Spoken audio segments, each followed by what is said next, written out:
Absurd Studio. Selamat pagi, siang, sore, ataupun malam untuk semua pendengar Panda Absurd Studio. Dan di Long Distance Podcast kali ini kita akan tetap melanjutkan tema kita soal COVID. Kalau di beberapa episode sebelumnya gue udah undang guru, undang teman gue yang kuliah di Jepang.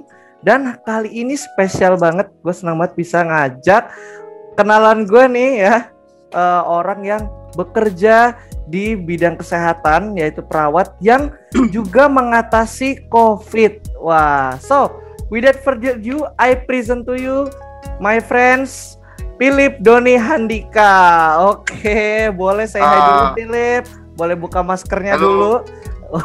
Masker dulu kali ya, masker biar kenal dong, biar kelihatan yang nonton di YouTube ya kan. Waduh. Nah, sebelum lanjut ya, mungkin tadi gue udah kasih opening sedikit dia ini siapa, tapi mungkin belum banyak yang tahu kan Philip ini siapa. Jadi Philip boleh perkenalan dulu, Philip ini siapa, asalnya dari mana, terus siapa sih Philip gitu ya. Oke, boleh silakan perkenalan. Oke, perkenalkan, nama aku Philip Doni Handika. Kebetulan saya adalah seorang perawat, terutama di Jakarta, di daerah Mampang. Salah satu rumah sakit swasta di Mampang. Kebetulan juga saya adalah perawat di ruang khusus, ruang ICU, seperti itu. Salam kenal. Wah, terima kasih Philip ya atas waktunya. Waduh, ini seperti yang kalian tahu ya, saat ini nih hari-hari ini COVID itu sedang marak, dan Philip ini bertugas untuk melayani di COVID juga ya, Philip ya? Iya, betul. Tadi dibilang tadi Philip terkhususnya di ICU ya. Bukan saya melihat kamu, bukan. ICU yang gawat darurat ya, Philip ya. Jadi bukan ICU saya lihat kamu ya. Nah, wah, terima kasih banyak Philip mau menyempatkan waktunya. Walaupun lagi sibuk ya kerja, tapi dia tetap bisa meluangkan waktu nih. Nah, kita basa-basi dulu sedikit. Ya. Mantap banget nih, thank you nih. Kita basa-basi dikit dulu kali ya. Gimana Philip kabarnya? Nah, kabarnya gini, puji Tuhan masih diberikan kesehatan, masih dikasih hasil yang negatif, jadi masih bisa bekerja dan melayani. Oke. Ya kalau zaman sekarang nih yang positif malah jelek ya, Lip ya. Itu positifnya berbeda gitu. Beda ya. Iya. Oke. Berarti maksudnya Philip kan tadi bilang ya hasilnya masih negatif. Berarti itu setiap kalau perawat itu selalu cek gitu ya, Lip ya? Ya, kalau perawat itu biasanya terutama di ruang khusus, di ruang ICU, intensive care unit dan HCU, care unit, biasanya mereka kan ruangannya terpaparnya lebih banyak karena pakai ventilator segala macam. Itu kita diwajibkan 10 hari sekali. Jadi setiap 10 hari swab, 10 hari swab. Setiap 10 hari swab. Wah, itu hidungnya udah biasa disogrok berarti ya, Lip ya. Udah makin besar. Waduh. Oke. Gitu ya, Lip, setiap 10 hari sekali. Wah, berarti ini terjamin ya, teman-teman. Si Philip ini sejauh ini bersyukur aman. Aman. Ya, walaupun pernah positif sekali kan. Paling nggak mencoba jadi pasien. Jadi kita tahu tuh gimana rasanya positif. Jadi ketika kita udah pernah mengalami positif, kita untuk care pasien kan lebih lebih mantap. Ternyata pernah kena COVID Philip ini ya. Wah, luar biasa, sudah sangat berpengalaman jadi perawat ya. Jadi pasien pernah, jadi perawatnya pernah begitu. Waduh. Gitu. Oke, mungkin kita nanti akan bahas lebih lanjut ya soal Philip ini gimana itu rasanya kena COVID. Tapi thank you ya. Tadi secara umum Philip udah bilang nih, puji Tuhan kabarnya baik. Jadi makanya bisa ikutan, bisa dia datang di podcast kita kali ini. Walaupun seperti yang kalian tahu ya, sesi ini adalah long distance podcast, jadi podcast jarak jauh kayak gitu ya. Nah, jadi mungkin teman-teman ini mungkin nggak banyak tahu kan kalau misalnya saya nih orang awam misalnya perawat itu taunya ya udah cuman misalnya kerjanya itu ya udah ngerawat pasien aja. Sebenarnya secara jelas ini perawat itu apa sih? Ada nggak definisi khusus? Kita kan cuma tahu seperti kata itu kan kata kerja ya. Merawat, jadi perawat gitu ya. Kira-kira tuh perawat ini seperti apa sih, Lip? Tugasnya atau definisinya yang secara lengkap tuh gimana sih? Jadi perawat itu dulu asal mulanya dari Florence Nightingale itu kayak awal sejarahnya kenapa ada perawat gitu. Zaman dulu dokter dan perawat itu kan belum ada. Dulu yang melakukan bedah segala macam itu kayak tabib, terus kayak orang tukang cukur yang bisa melakukan operasi karena mereka selalu pegang pisau dengan gunting. Setelah zaman modern ada kedokteran. Cuman kalau kedokteran mereka yang merawat semuanya, mereka itu pada kelelahan, terutama di waktu perang dunia pertama kalau nggak salah. Itu mereka sudah terlalu kelelahan dan mereka itu nggak bisa pegang pasien satu-satu. Nah, kemudian ada salah satu bangsawan namanya Florence Nightingale ini yang jadi maskot kita. Dia itu baru dari situ membuka kayak kaidah-kaidah perawatan, kayak cara merawat orang itu yang gimana yang benar gitu. Jadi dari situlah perawat itu lahir gitu kayak. Dan banyak orang yang di luar negeri, terutama orang yang nggak sanggup jadi dokter, maksudnya dalam tanda kutip perkuliahannya berat, tapi suka dunia kesehatan, sama nih perawat itu bukan bawahnya kedokteran atau atasan kedokteran, tapi kayak sejawat karena kita kerjasama, karena kita tahu tentang dunia kedokteran atau tentang informasi, jadi kita kolega gitu, sejawat. Jadi nggak ada siapa yang lebih di atas, siapa lebih di bawah. Nah terus perawat itu kalau orang tahu cuma merawat doang, enggak sih sebenarnya. Kita ada sekitar 7 tugas utama keperawatan. Salah satunya adalah kolaborasi, advokat, begitu ya. Ada beberapa sih saya lupa. Jadi di dalam contohnya kolaborasi, misalnya pasien tuan A. Nah tuan A ini dia waktu masuk ke rumah sakit dia punya sakit ini dan ini, misalnya DM, diabetes gitu kan, sama jantung. Kita nih kolaborasi sama dokternya, dok dia ini ada sakit gula darah, kita konsulkan nggak ke dokter penyakit dalam, dok dia punya sakit jantung, jadi kita kolaborasi. Jadi ketika datang makanya kita lakukan pengkajian kan, dia sakitnya apa, riwayatnya apa, kolaborasi, dok ini ada minum obat ini, gimana kalau kita begini. Nah itu namanya kolaborasi. Jadi kita tugasnya begitu. Nah terus kedua, advokat. Kita sebagai advokat, sebagai pembela pasien, kita di pihak pasien, misalnya keluarga ini nggak mau diintubasi, tapi dokternya menyarankan intubasi. Di keluarga diintubasi meninggal misalnya. Tapi dokter menyarankan kalau mau berjuang ya intubasi gitu. Nah, kita sebagai pembela pasien, kita di posisi pasien yang ngerti kesehatan dan ngerti kedokteran. Kita bilang, dok dia kalau intubasi misalnya nggak mampu bayarnya segala macam. Jadi kita bisa jadi pembela bagi pasien, bagi keluarga pasien, bagi kita tenaga kesehatan. Antara yang paling utama sebenarnya edukasi. Nah, karena kita yang mengerti semuanya, kita harus mengedukasi. Oke, jadi tadi sampai diedukasi nih, karena kita yang mengerti, berarti maksudnya kan karena perawat itu mungkin lebih banyak ya, lebih keep in touch sama si pasiennya, benar ya?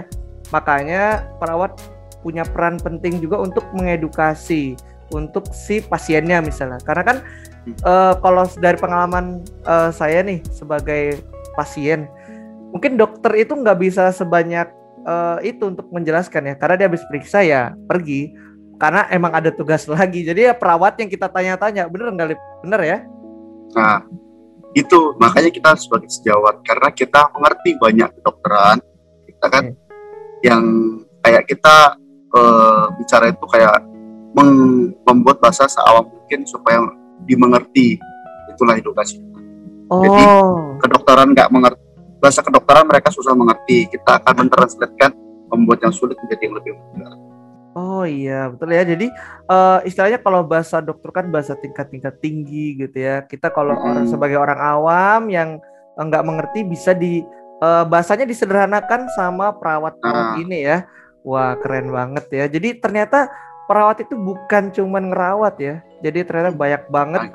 Kalau secara garis besar yang saya bisa ambil, mungkin tadi perawat itu bisa mengedukasi sebagai rekan sejawatnya dokter, bisa jadi dia tuh juga sebagai perantara ya. Jadi apa yang dialami sama si pasiennya ini juga bisa disampaikan ke dokternya ya.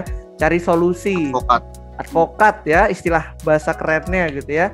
Oke, wah ternyata tugas perawat ini seluas itu ya. Mungkin gak banyak yang tahu kan, makanya semoga podcast ini juga bisa sampai nih ke telinga-telinga masyarakat, ke orang-orang yang mungkin belum tahu kalau perawat itu sekompleks itu. Dan karena kan dunia keperawatan sendiri mungkin bukan hal yang terlalu umum ya Lip ya, mungkin baru-baru inilah agak ramai perawat-perawat juga mulai masuk gitu di telinga masyarakat, karena kan sangat butuh, kita sangat melihat peran perawat ini penting di dunia kesehatan ya.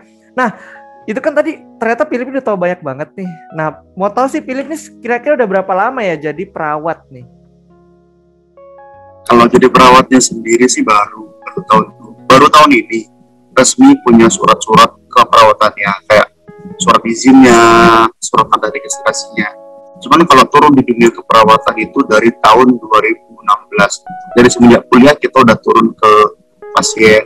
Jadi semenjak kuliah semester 1 kita udah turun. Wah, berarti dari semasa kuliah pun kalian ini yang mau keperawatan udah dilatih ya, langsung praktik nih ke pasien-pasien. Langsung. Berarti lama banget ya. Kalau kita mau hitung nih dari 2016 sampai ke 2020 ya, let's say ini kan belum habis nih 2021. Berarti sudah ada berapa tahun Lip? 16 sampai ke 24 tahun lebih gitu ya. Wah, itu luar biasa banget ya. Wah, keren banget ya Lip. Jadi ternyata sudah ada kurang lebih 4 tahun. Tapi tadi ya kalau untuk surat resminya itu kira-kira baru ini ya, tahun ini Philip 2021. Akhir tahun 2020 sih. Awal tahun lah. Awal tahun 2020. Wah, nah berarti kan udah lama banget nih. Wah, pengalamannya banyak. Saya juga bersyukur berarti bisa ngundang orang yang pengalaman udah cukup jauh gitu loh, udah sekitar 4 tahunan. Nah, kita main rating games ya, Lip ya. Jadi misalnya nih, kalau kita ukur dari 1 sampai 10 hidup jadi perawat itu berapa menurut Philip? Jujur nih, Lip. Menurut Philip, kehidupan jadi perawat itu dari 1 sampai 10 berapa nilainya? Ini skor apa dulu? Skor kesenangan jadi perawat, skor apa dulu? Oke. Wah, benar juga pertanyaan Philip, boleh ya? Iya. Mungkin kita coba kalau secara umum dulu, secara kesemuanya nih. Itu kalau secara general 1 sampai 10 berapa, Lip? Let's say sampai 7 deh. 7? 6 sampai 7. 6 sampai 7 ya, di atas KKM. Ya kalau nilai sekolah di atas KKM. Sempurna. Oke, kira-kira kenapa Lip? Berarti maksudnya kehidupan jadi perawat ini dia dibilang enak ya 6 sampai 7, berarti belum, nggak terlalu. Dibilang nggak enak juga nggak dong, karena 6 sampai 7 nih. Itu Philip bisa jelasin nggak kenapa skornya 6 sampai 7 kurang lebih itu? Jadi perawat. Oke, sebelumnya pertama-tama dari kita satu angkatan itu ada 500 orang. 500 orang ini yang ditanya siapa menjadi perawat itu hanya kurang lebih 0,5%. 1% lah paling banyak. Jadi sekitar kurang dari 5 orang. 5 orang ya. 10 sampai 50 itu dari satu angkatan. Nah, kenapa begitu? Karena dunia keperawatan itu dunia yang paling kompleks, karena kita melihat hidup dan matinya orang, lahir sampai meninggalnya orang kita ada semua. Itu terutama saya kan di ruang ICU yang setiap hari akhir-akhir ini melihat gimana keluarga sedih, meninggal, gitu lah. Lihat sedihnya gimana gitu, kayak udah kita udah berjuang maksimal, udah itu. Jadi kayak beban buat kita sebenarnya. Nggak enaknya adalah beban psikolognya kalau kita nggak kuat jadi keperawatan yang harus lihat meninggal terus karena kita udah maksimal.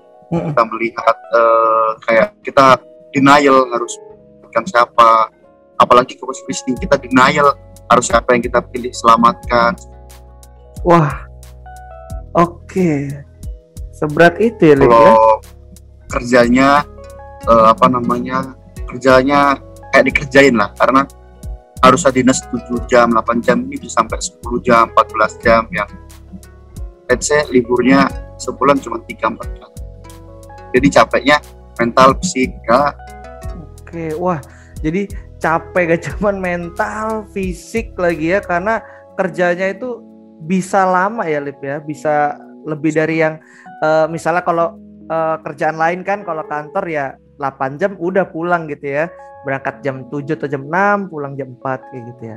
Oke Lip. Itulah spesialnya kita keperawatan, bukan waktu yang menentukan selesai, tapi well done, kerjaan selesai. Oke.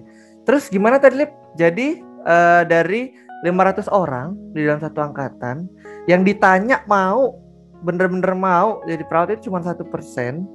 Berarti itu kan cuma sedikit gitu ya dari 500 orang kayak gitu. Nah, dan Philip ini termasuk yang mana nih? Nggak termasuk. Nggak termasuk Lip. Nggak termasuk. Jujur ya, wah thank you. Wah, nggak termasuk. Nggak termasuk. Nggak termasuk. Oke, ya nggak apa-apa ya. Kita kan tahu ya, karena hidup jadi perawat itu emang nggak segampang itu ya.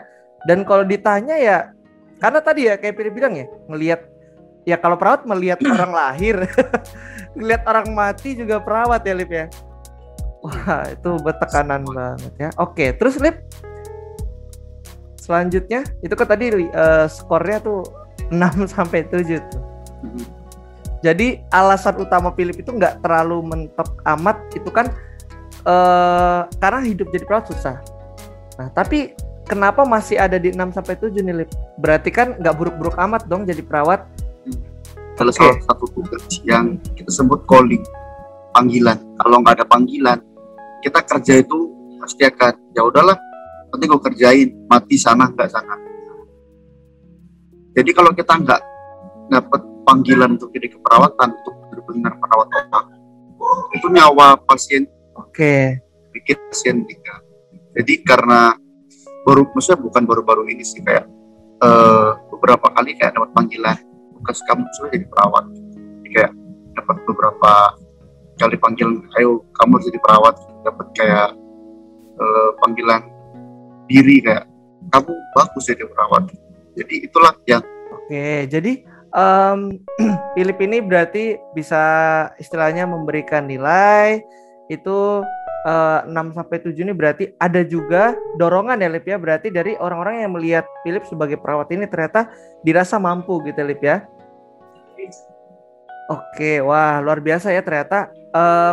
Hal itu juga membuat Philip ini sampai sekarang berarti bisa bertahan menjadi seorang perawat ya. Walaupun jadi perawat gak mudah kayak gitu ya, tadi tekanan susah. Susah. Jadi bagi teman-teman yang mungkin pengen jadi perawat, dipikirin lagi mungkin ya. Karena maksudnya gini Lip, bukan berarti nggak boleh ya. Boleh dong. Bukan dipikirin sih, lebih tepatnya didoakan dulu. Karena kalau nggak didoakan, nggak dapat dari panggilan, pasti akan sering ngedown. Oke, oh betul ya. Jadi iya, selain dipikirkan pastinya didoakan ya. Apalagi kita kan tahu negara bertuhan ya. Ketuhanan Maha Esa saja nomor 1 ya gitu. Itu dia. Jadi karena maksudnya gini Lip, kalau misalnya orang-orang ini yang mungkin ada kerinduan mau jadi perawat kan, ini nih kita nih berbicara soal nyawa juga kayak gitu ya. Dari tanggung jawabnya sangat besar. Jadi kalau misalnya kalian ini teman-teman pendengar dan penonton Pandapsut ini benar-benar pengen jadi perawat, pastikan kalian emang tahu resikonya, bukan cuman tahu perawat ini seperti apa gitu ya. Tadi kan Philip juga sudah sharingkan. Wah, oke. Thank you ya Philip ya, ini mungkin bisa membuka wawasan teman-teman juga untuk yang belum tahu tentang dunia keperawatan. Wah, jadi skornya ternyata cukup lah ya, menurutku cukup gitu ya, 6-7. Jadi memang karena resikonya sangat tinggi ya. Nah, jadi menurut Philip nih yang terbesit langsung kalau misalnya aku tanya nih, pengalaman jadi perawat kurang lebih berkecimpung di dunia keperawatan kurang lebih 4 tahun ini, satu kata yang terbesit itu apa tuh? Perawatan. Itu gimana tuh? Pengalamanmu sebagai perawat itu yang lebih menonjol mana? Misalnya menyenangkan, terharu, atau kesel gitu, sedih gitu. Itu Lelah yang sih. lelah. Lelah. Dia sama 4 tahun jadi perawat lelah ya. Lelah. Lelah banget ya Lip ya. Karena tadi ya bebannya udah mental, fisik pula gitu ya Lip ya. Lelah. Wah, itu adalah jawaban yang jujur dari teman kita sebagai perawat Philip ya. Nah, wah ini teman-teman, maksudnya adalah dari podcast ini semoga kalian juga tuh tahu nih ya. Kalau kalau Philip pernah denger kan ada juga itu kan kasus-kasus yang menyalahkan perawat lah, yang bilang perawatnya kerjanya nggak bener lah. Please ya teman-teman ya, nih kalian lihat perawat di depan kalian nih, dia aja pengalaman jadi perawat itu yang terbesit itu satu gitu loh, lelah gitu ya Lip ya. Jadi semoga teman-teman juga dari hal ini, dari podcast ini bisa lebih menghargai perawat kayak gitu ya Lip ya. Karena memang pekerjaan yang melelahkan kayak gitu, nggak gampang. Nah itu dia, wah pengalamannya cukup berat kayak gitu ya. Nah ini Lip, kita mau penasaran, kita sekarang udah langsung masuk kali ke tema COVID. Nah perawat ini kan berarti nggak jauh-jauh dari COVID ya dong, karena pastinya itu sangat dekat ya Lip ya. Philip aja tadi udah pernah kena gitu. Tadi aja udah pernah kena COVID gitu loh. Berarti itu sangat dekat gitu loh dengan COVID. Nah, ya nih Lip, pertama mau tanya nih Lip. Kan di dalam masa di Indonesia ini COVID itu kan masuk itu, kalau di saya ingat ya, itu tuh di tahun 2020 di bulan-bulan Februari Maret kayak gitu ya. Jadi antara bulan itu kan Philip udah jadi perawat tuh. Karena dari 2016 sudah mulai berkecimpung dong di dunia keperawatan. Nah, itu Lip, pertama kali denger COVID masuk gitu ya. Maksudnya pertama kali menghadapi sendiri dong berarti di dunia keperawatan itu respon pertama gimana sih Lip pas ada COVID gitu loh. Di masa saat itu udah menjadi perawat. Panda Absurd Studio. Oke teman-teman, jadi podcast kita ini belum selesai karena durasinya agak panjang. Nah, supaya kalian bisa dapat info lengkapnya tentang podcast ini, bagaimana kelanjutannya dan kesimpulannya, maka kalian bisa langsung aja cek ini di video podcast selanjutnya. Sampai bertemu di video selanjutnya. Have a good day.